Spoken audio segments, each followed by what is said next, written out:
If you were forced to choose between saving yourself or saving a helpless creature who depends on you entirely, what would you do? Prepare yourself for a deeply moving story of abandonment, compassion, and the unbreakable spirit of one dog who changed an entire community. This isn't just another animal rescue story, it's a testament to how the smallest creatures can teach us the most profound lessons about humanity. In the small riverside town of Riverdale, Connecticut, where the old steel bridge crosses the Coldwater River, a moment of cruelty became the catalyst for an extraordinary chain of events. The townspeople would later mark time as before the bridge dog and after.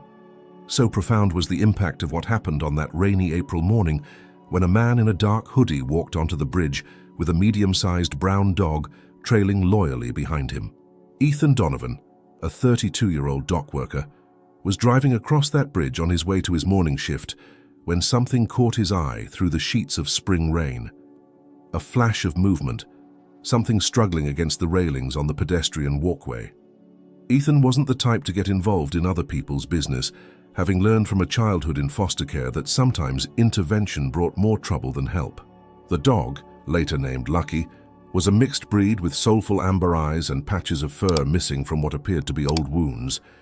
His ribs showed through his coat, and a frayed blue rope bound him tightly to the bridge railing, the knots pulled so tight they had begun to cut into his neck. The rain had soaked through his fur, and he trembled violently, partly from the cold and partly from the terror of being abandoned in a place where the rushing water below roared with the recent spring melt. Dr. Olivia Patel had just opened her veterinary clinic a mile from the bridge. The young vet had moved to Riverdale just 6 months prior, still reeling from a personal tragedy that had left her questioning her ability to continue in her profession. She had lost her own beloved dog to an incurable illness the previous year, and despite all her medical training, had been powerless to save him. Across town, Deputy Marcus Williams was finishing his night shift at the Riverdale Sheriff's Department. At 54, he had seen just about everything in his 30 years of service, from domestic disputes to tragic accidents on the treacherous river. Yet he still maintained a soft spot for the vulnerable, something his colleagues both respected and occasionally teased him about. The town of Riverdale itself was like many American small towns, struggling with the decline of local industry, watching as young people left for bigger cities and dealing with the growing pains of changing times. The old bridge was one of the few historic landmarks left, a reminder of more prosperous days when the steel mill on the riverbank employed half the town and the future seemed as solid as the bridge's foundations. That morning, the rain fell in sheets so thick that visibility was reduced to mere yards. Most residents were still in their homes, preparing for their day or listening to the weather report that warned of potential flooding if the rain continued. None could have predicted that a simple act of cruelty would soon unite them in ways they never imagined. The man who abandoned the dog moved with purpose, looking over his shoulder several times as he secured the rope to the railing. The security camera at the entrance to the bridge later revealed a face partially obscured by the hood, but the footage showed clearly how the dog tried desperately to follow as the man walked away, the rope jerking him back violently each time he attempted to stay by his master's side. Lucy Hernandez, a high school senior who volunteered at the local animal shelter, happened to be walking to school despite the rain. Taking the bridge shortcut was her usual route, and she had her earphones in, lost in music and thoughts of college applications. She was one of the first to spot the abandoned dog, and the horror of what she saw made her stop in her tracks, pulling her earphones out as if to confirm what she was seeing was real. The town of Riverdale had its share of stray animals and cases of neglect, but there was something particularly cruel about this abandonment. Leaving a dog tied in a place where he could see the raging waters below, with no shelter from the elements and no way to free himself, it spoke of a deliberate cruelty that would soon shock the conscience of the entire community. Meanwhile, in a small apartment above the local diner, Rachel Foster woke to the sound of rain hammering against her window. At 62, Rachel had lived in Riverdale her entire life and had recently retired from teaching at the local elementary school. Her apartment walls were covered with photos of the generations of children she had taught, but lately she had been feeling increasingly isolated and disconnected from the community she had served for so long. Thomas Jenkins, the bridge maintenance supervisor, had been planning to inspect the structure later that day if the rain let up. At 47, Thomas took pride in his work. understanding that the safety of everyone who crossed that bridge rested in his hands. He had no idea that today's inspection would be delayed by a discovery that would shake him to his core. As the morning traffic began to increase, more drivers noticed the strange sight on the pedestrian walkway, a dog tied to the railing, becoming increasingly desperate as time passed. Some slowed down, others took photos with their phones, but most simply drove on, late for work or appointments, assuming someone else would handle the situation. This collective assumption, this passing of responsibility, would later become a painful point of reflection for many in Riverdale. Ethan Donovan's truck screeched to a halt halfway across the bridge, his tires spraying water in an arc. Something deep within him, perhaps memories of his own abandonment, propelled him to action. He pulled over, hazard lights blinking frantically in the grey morning gloom, and stepped out into the downpour. The rain immediately soaked through his work jacket as he approached the trembling dog, who cowered and whimpered at the sight of a human approaching. Lucky's eyes held a terror that only the betrayed can know. As Ethan drew closer, he could see that the dog's condition was worse than he'd initially thought. Beyond the visible ribs and matted fur, there were older scars that told a story of long-term neglect or abuse. The rope around his neck was so tight that it had begun to embed itself into his flesh, and blood mingled with rainwater dripped onto the concrete walkway of the bridge. By now, a small crowd had begun to gather despite the rain. Lucy Hernandez, her school backpack shielding her phone from the downpour, was recording the scene while simultaneously calling the local animal shelter. "There's a dog tied to the bridge," she was saying, her voice cracking with emotion. "He's hurt. Someone just left him here to die. Please hurry." The desperation in her voice matched the frantic way Lucky was now trying to pull away from Ethan's outstretched hand. From her car window, Rachel Foster watched the scene unfold, her heart pounding. She had been crossing the bridge on her way to volunteer at the community center when the commotion caught her attention. Without thinking, she pulled over behind Ethan's truck and retrieved an old blanket from her trunk. Her arthritic knees protested as she made her way toward the growing group of concerned citizens, but determination propelled her forward. This was no time to let age dictate her actions. Deputy Williams received the call just as he was about to head home after his shift.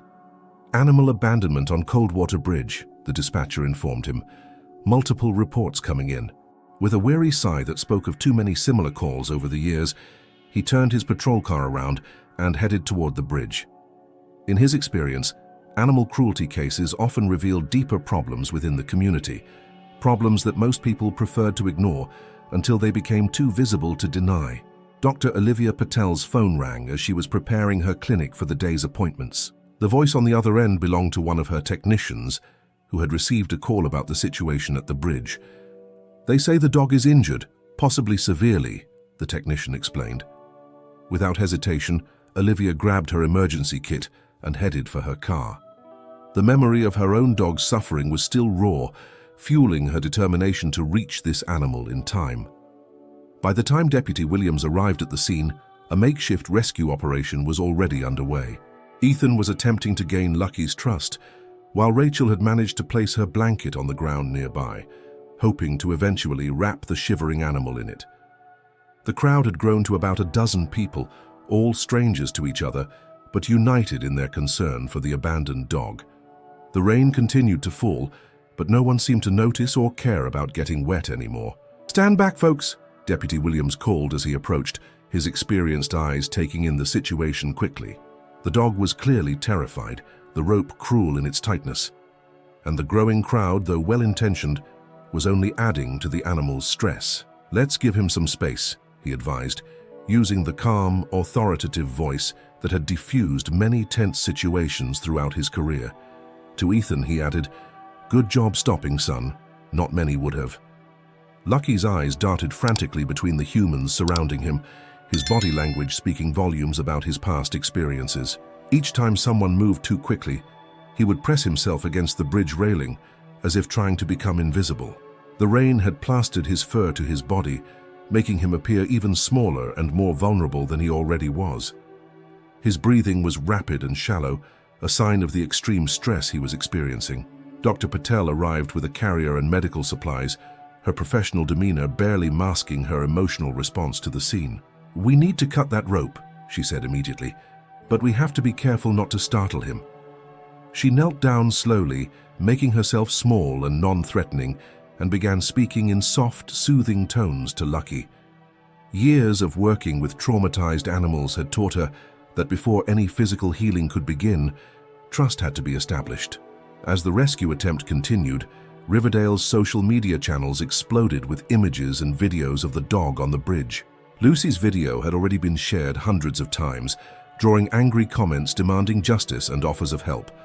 Thomas Jenkins, who had received multiple calls about the situation, arrived in his maintenance truck with tools that might help cut through the rope without further injuring the dog. The community was mobilizing, drawn together by the plight of one abandoned animal. The most challenging part was getting close enough to cut the rope without causing Lucky more distress. Each attempt to approach resulted in desperate lunges that only tightened the rope further around his neck.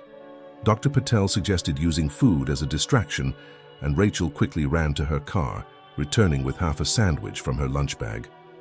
"It's turkey," she explained apologetically. "It's all I have. But to a starving dog, it might as well have been a gourmet meal." While Lucky cautiously sniffed at the offered food, Deputy Williams used the distraction to get a better look at the security cameras positioned at either end of the bridge. "I want clear images of whoever did this," he told a junior officer who had arrived as backup. "Check every camera in a 5-mile radius. Someone knows something." His normally stoic face couldn't hide his disgust at the cruelty they were witnessing. Meanwhile, Ethan had managed to move slightly closer to Lucky, speaking in a low, gentle voice about nothing in particular, just a steady stream of reassurance.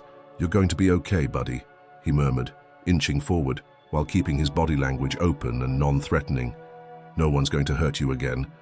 The words seemed to resonate with Lucky, who had stopped straining against the rope and was now watching Ethan with a mixture of fear and the faintest glimmer of hope. Dr. Patel had prepared a mild sedative, knowing that even with trust established, the process of cutting the rope and treating Lucky's wounds would likely trigger his panic. "I don't want to use this unless absolutely necessary," she explained to Deputy Williams. "Sedation adds another layer of stress to an already traumatized animal." They agreed to try one more gentle approach before resorting to the medication. The clock was ticking. Lucky's wounds needed immediate attention, and the weather was only worsening his condition. It was Lucy who noticed it first, a subtle change in Lucky's demeanor as Ethan continued his gentle monologue. The dog's ears, which had been flattened against his head in fear, twitched forward slightly. His rapid breathing slowed almost imperceptibly. Something in Ethan's voice or manner was breaking through the wall of terror that had imprisoned Lucky since his abandonment. "He's listening to you," Lucy whispered to Ethan, careful not to break the fragile connection forming between man and dog. Ethan, drawing on instincts he didn't know he possessed, slowly extended his open palm toward Lucky, stopping well short of touching him. "It's your choice, buddy," he said softly. "I'm not moving any closer unless you say it's okay." The small crowd of onlookers held their collective breath as Lucky, trembling with uncertainty, stretched his neck as far as the rope would allow and took a tentative sniff of Ethan's hand. That small gesture, a frightened animal choosing trust over fear, became the turning point in what would later be described by local news outlets as the miracle on Coldwater Bridge. Lucky hadn't fully surrendered his fear, but he had made a conscious decision to investigate whether this human might be different from the one who had abandoned him to the elements. Dr. Patel, recognizing the significance of the moment, quietly prepared her scissors to cut the cruel rope. "Keep talking to him," she instructed Ethan in a barely audible whisper. "Don't break eye contact." As Ethan continued his stream of gentle reassurances, Dr. Patel inched closer from Lucky's blind spot. The rain had finally begun to ease, allowing her a clearer view of the embedded rope. What she saw made her medical training kick into overdrive. The wound was deep, infected, and would require immediate surgery once they got Lucky to safety. With a precision born of years of veterinary practice, Dr. Patel made the first cut into the sodden rope. Lucky flinched, but remained focused on Ethan, who continued talking in that same hypnotic, calming tone. "That's it, buddy. If we're going to get you out of here, you're being so brave." The sincerity in his voice seemed to resonate with Lucky, whose tail, matted and pitiful, gave the faintest hint of movement. The second cut was more difficult, as the rope had twisted and embedded itself deeper into Lucky's flesh. Dr. Patel worked with steady hands, though her heart raced with the knowledge that one wrong move could send the dog into a panic. Behind her, Deputy Williams had positioned himself to intervene if necessary, while Rachel stood ready with the blanket. The impromptu rescue team moved with the coordinated precision of people united by a common purpose. A collective gasp rose from the onlookers as the final strand of rope gave way. Lucky was free from the railing, though the remains of the rope still hung from his neck like a grotesque necklace. The dog seemed momentarily confused by his new freedom, as if unable to comprehend that the tethering that had defined his recent existence was suddenly gone. He took one tentative step toward Ethan, then froze, caught between instinctual fear and desperate hope. What happened next would be recounted in Riverdale for years to come. Lucky, instead of bolting or attacking as many traumatized animals might, took another step toward Ethan, and then another. His legs were weak from standing in one position for so long, and he stumbled slightly. Without thinking, Ethan moved forward to steady him, and in that moment, Lucky made his choice. Instead of recoiling from the human touch, he leaned into it, as if all the strength had suddenly left his body. "He's collapsing," Dr. Patel warned, moving quickly to support the dog's other side. "We need to get him to the clinic now." Lucky's eyes, which had been so wild with fear earlier, now showed a different kind of distress. Physical pain finally registering now that the immediate danger had passed. His breathing became more labored, and a small whimper escaped him as Ethan and Dr. Patel carefully lifted him onto the waiting blanket. Rachel wrapped the edges of the blanket around Lucky's trembling form, creating a makeshift stretcher. "My car is closest," she offered, already moving toward the small sedan parked haphazardly at the bridge's entrance. The crowd parted to make way for the rescue party, many recording the moment on their phones, others wiping away tears that mingled with the lingering raindrops on their faces. What had begun as a cruel act of abandonment was transforming into something else entirely. A community coming together to save one small life. In the back seat of Rachel's car, Lucky lay with his head resting on Ethan's lap. The dog's body continued to tremble, but there was a new quality to it. Not just fear, but perhaps relief. Dr. Patel rode shotgun, turned in her seat to monitor her patient while providing Rachel with directions to her clinic. "His pulse is rapid but steady," she reported. "He's fighting." In the rearview mirror, Rachel could see the police cruiser following close behind, lights flashing to clear a path through the morning traffic.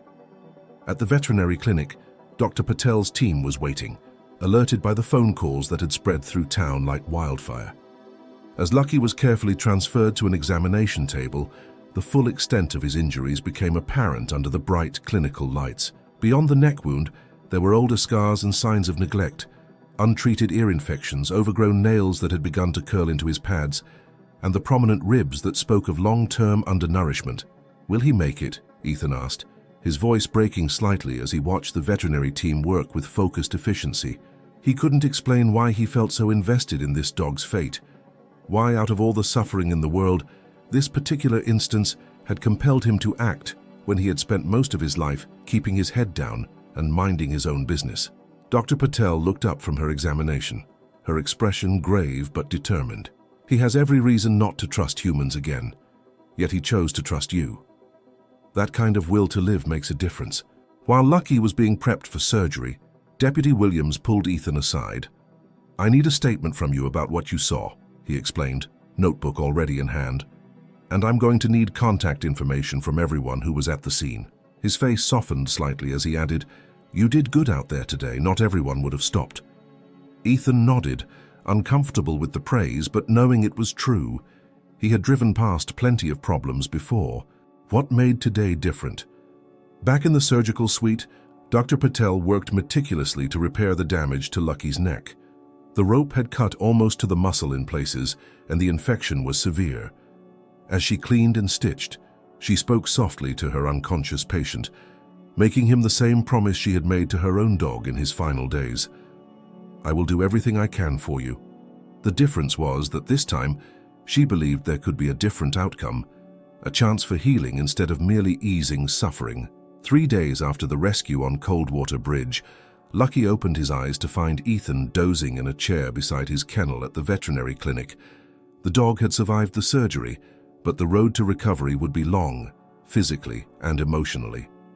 Dr. Patel had warned that animals who experience such profound trauma often carry the psychological scars long after their physical wounds have healed. Yet when Lucky's tail thumped weakly against the blanket at the sight of his rescuer, something like hope flickered across the faces of the clinic staff. "He recognized you," Dr. Patel told Ethan when he woke to find Lucky watching him with those soulful amber eyes. "That's significant."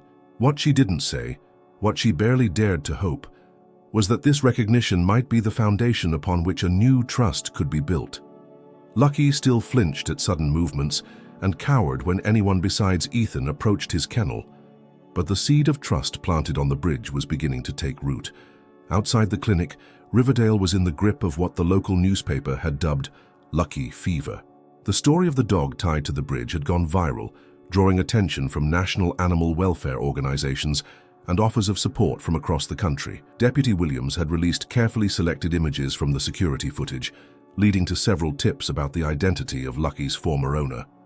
The investigation was proceeding, fueled by a community's outrage and determination to see justice served. Lucy Hernandez had started a fundraising campaign for Lucky's medical expenses, expecting perhaps a few $100s in donations. Within 48 hours, the campaign had raised over $20,000, with contributions pouring in from as far away as Alaska and Hawaii. People want to be part of a story where something terrible becomes something beautiful, Lucy explained to a local reporter who interviewed her about the campaign's surprising success. Lucky gives them that chance. While the town rallied around its canine celebrity, Ethan found himself visiting the clinic every day after his shift at the docks. He couldn't explain the pull he felt toward the dog. Perhaps it was because he had been the first to reach him, or perhaps it was something more profound, a recognition of another soul who knew what it meant to be left behind. Whatever the reason, he found himself rearranging his life to accommodate these daily visits, talking to Dr. Patel about Lucky's progress, and sitting quietly beside the kennel, sometimes reading aloud from whatever book he was currently studying for his night classes. On the 7th day after the rescue, Dr. Patel made a suggestion that surprised even herself.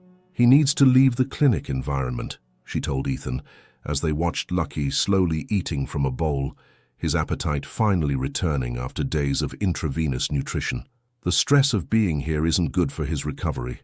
He needs a quiet foster home with someone he trusts."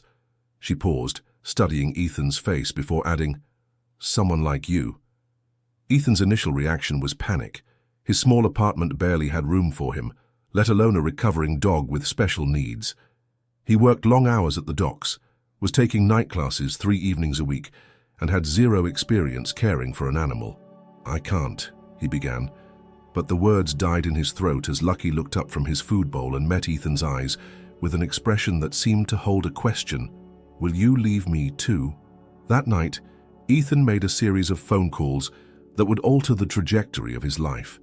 First to his landlord, securing permission to have a dog in his apartment, then to his supervisor at the docks, arranging for a temporary adjustment to his schedule. Finally, to Rachel Foster, who had been visiting Lucky almost as regularly as Ethan himself. "I could use some advice," he admitted, swallowing his pride.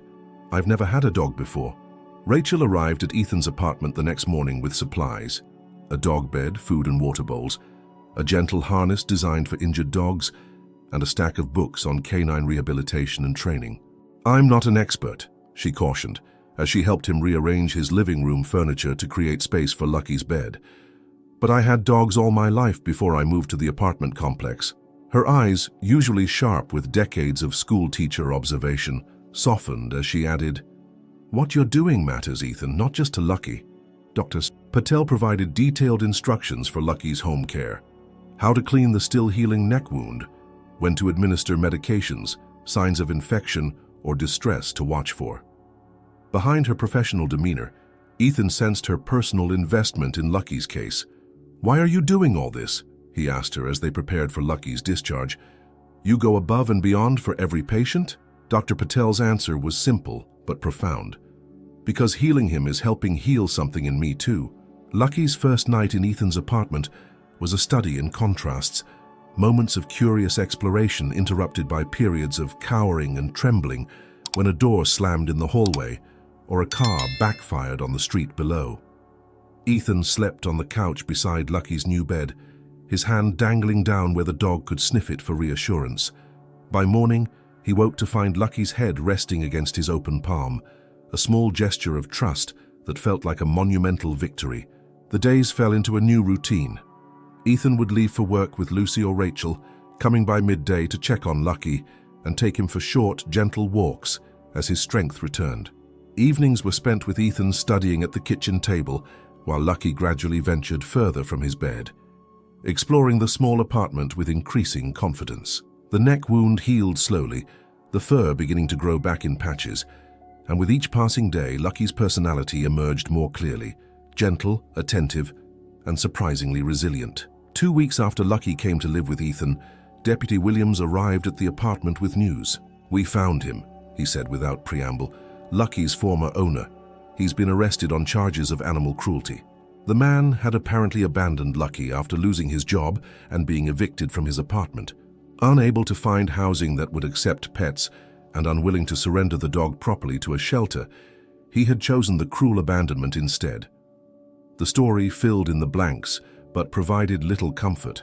Understanding the why didn't erase the trauma Lucky had endured. What did provide comfort was watching Lucky's gradual transformation.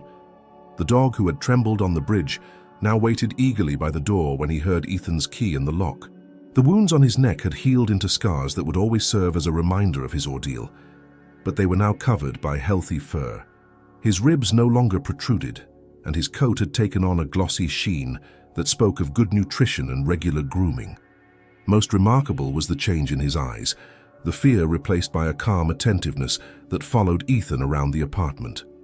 With physical recovery progressing steadily, Dr. Patel suggested beginning behavioral therapy to address Lucky's lingering trauma responses.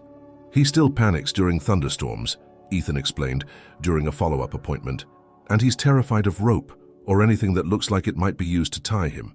Dr. Patel nodded, unsurprised. "The brain remembers trauma in ways the conscious mind cannot express. For Lucky, those triggers may always remain, but we can help him develop healthier responses." The behavioral therapy involved carefully controlled exposure to Lucky's triggers, paired with positive experiences to create new associations. Rachel, whose post-retirement volunteer work now included assisting with Lucky's therapy, would bring different types of soft cords and place them near Lucky's food bowl, gradually decreasing the distance as his comfort level improved. When thunderstorms threatened, Ethan learned to create a safe space with music playing to mask the thunder, combined with engaging Lucky in play or training activities to redirect his attention. As weeks turned into months, Lucky's story continued to resonate throughout Riverdale and beyond. The excess funds from Lucy's fundraising campaign had been directed toward establishing a dedicated animal rescue team specializing in cases of abuse and neglect. Dr. Patel had begun offering free seminars on recognizing signs of animal distress, while Deputy Williams worked with the district attorney's office to strengthen the county's animal protection laws. What had begun as one dog's tragedy had sparked a community-wide commitment to preventing similar cases in the future. For Ethan, the most profound changes were the quietest ones. The solitary existence he had maintained since aging out of the foster care system had gradually opened to include regular interactions with Lucky's extended support network. Rachel brought homemade dinners under the thin pretense of checking on Lucky. Lucy stopped by with updates on the Animal Rescue Initiative, staying to help with training exercises. Even Deputy Williams made occasional visits, bringing dog treats and updates on the legal proceedings against Lucky's former owner. 1 year after the rescue on Coldwater Bridge, the town of Riverdale gathered for the unveiling of a small bronze plaque mounted on the bridge railing. "In honor of Lucky," the inscription read, "whose courage inspired a community and whose story reminds us that second chances are always possible." The ceremony was brief but meaningful, with Dr. Patel, Deputy Williams, Rachel, Lucy, and of course, Ethan and Lucky himself in attendance. The dog, now healthy and confident, sat calmly beside Ethan as the mayor made a short speech about how one small act of kindness had rippled outward, changing their town for the better. Lucky no longer resembled the terrified, injured animal from the bridge. His coat shone in the spring sunshine, and though the scars on his neck would always remain, they were now covered by a stylish bandana that Lucy had made for the occasion. Most telling was the way he carried himself, head up, ears alert, and with a quiet dignity that spoke of an inner healing that matched his physical recovery. When children from the elementary school where Rachel had taught asked if they could pet him, Lucky accepted their gentle touches without flinching, his tail wagging in gentle appreciation. After the ceremony, Ethan walked Lucky along the riverbank path that had become their favorite route. He reflected on how different his life looked now compared to a year ago. His solitary routine had expanded to include not just Lucky, but the community that had formed around them. Weekend hikes with Lucy and her shelter dogs, coffee with Rachel after her volunteer shifts, even the occasional fishing trip with Deputy Williams, who had become something of a mentor.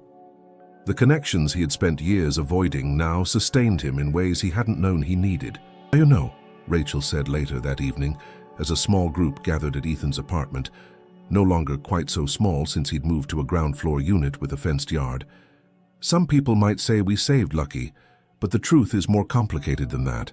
She watched as the dog moved comfortably among the guests, accepting treats and affection with equal grace. "Lucky taught us something we had forgotten, that vulnerability isn't weakness, and that healing is a communal act." Dr. Patel nodded in agreement, her professional reserve softened by a year of witnessing Lucky's journey. "In veterinary school, they taught us to maintain emotional distance from our patients," she admitted, reaching down to scratch behind Lucky's ears as he passed by. "But Lucky reminded me why I became a vet in the first place, not just to treat animals, but to honor the connection between humans and animals that makes both our lives richer." For Lucy, now in her first year of pre-veterinary studies at the State University, Lucky's story had shaped her career aspirations. "I always knew I wanted to work with animals," she explained, showing Ethan photos of the campus animal welfare club she had founded. "But now I understand that it's not just about the animals, it's about the human-animal bond, and how protecting that bond makes our whole society more compassionate." Deputy Williams, typically sparing with his words, raised his glass in a toast that surprised everyone with its eloquence. To Lucky, who reminded an old cop that justice isn't just about punishing wrongdoing, it's about restoring what's been broken. The room fell quiet as his words sank in, each person reflecting on their own version of restoration that had occurred through their connection to one abandoned dog and to each other. As evening deepened into night and the guests departed, Ethan and Lucky settled into their familiar end-of-day routine. While Lucky curled up on his bed, a far cry from the basic model Rachel had brought that first day, this one was orthopedic and monogrammed with his name, Ethan found himself thinking about the chain of decisions that had led to this moment. One impulsive stop on a rainy morning had altered the trajectory not just of Lucky's life, but of his own. The simple choice to not drive past suffering had opened a door he hadn't known existed. In the soft lamplight of the living room, Lucky's eyes met Ethan's with a gaze that no longer held fear or uncertainty. This was not the desperate connection of the bridge, but something deeper, a mutual recognition between two beings who had found in each other exactly what they needed. Ethan had given Lucky a second chance at life, but Lucky had given Ethan something equally precious, the knowledge that he was capable of making a difference, that his presence in the world mattered. Perhaps that was the true miracle of the bridge, not just that a community had come together to save one dog, but that in saving him, they had rediscovered parts of themselves they had forgotten or never known existed. Lucky's story would continue to inspire others through the rescue organization that now bore his name, through the strengthened animal protection laws in their county, and through the countless individual acts of compassion his journey had sparked. But for Ethan, the greatest lesson was the simplest, that sometimes the act of reaching out to another living being in distress could be the beginning of healing not just for them, but for yourself as well.